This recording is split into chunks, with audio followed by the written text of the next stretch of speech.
natao ny Atrikasa Ady miaraka amin'ireo ben'ny Tanàna teto anivon'ny région izay misy ny avy any amin'ny districtn'ny Amboasary eto amin'ny nivon'ny districtn'ny Tanàna nasaina koa ny avy any amin'ny districtn'ny Botroka.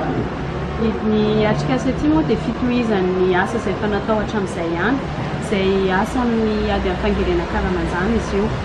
Nisy foana ny paikady natao tamin'ny voalohany izay hita hoe somary nisy lesoka kely dia niezaka zany ny avy ao amin'ny Ministeran'ny rano izay ampilony amin'ny fiarahamonina zany hoe ny UNICEF an-Tanàna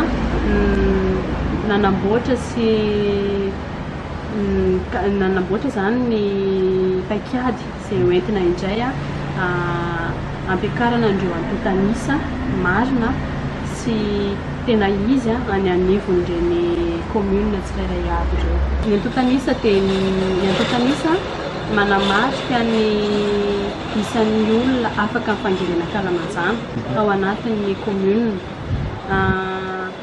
Ny paikady kosa dia hita zany ohatra eto fa tao anatin'ny 5 taona tsy dia mivoatra firy, tsy nahatratra 100 akory zany ny isan'ny olona afaka amin'ny fangerena ankalamazana tao anatin'ny kaominina anankiray, afa-tsy ny kaominina ny Ampasimena irery ihany nahatratra an'io antotanisa io. Ny paikady vaovao dia ny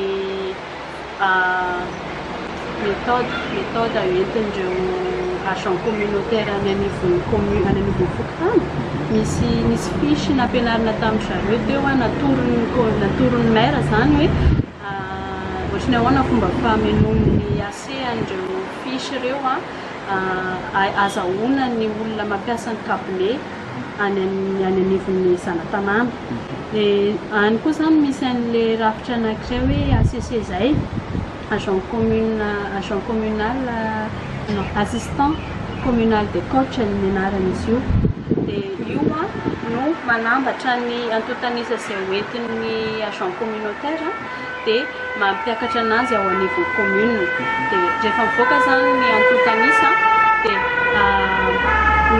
analyseny, interpréten'ny commune zany io antotanisa io dia mametraka plan d'action izy arakaraka izay zavatra arakaraka ny antotanisa hita mivoaka isaky ny 2 volana.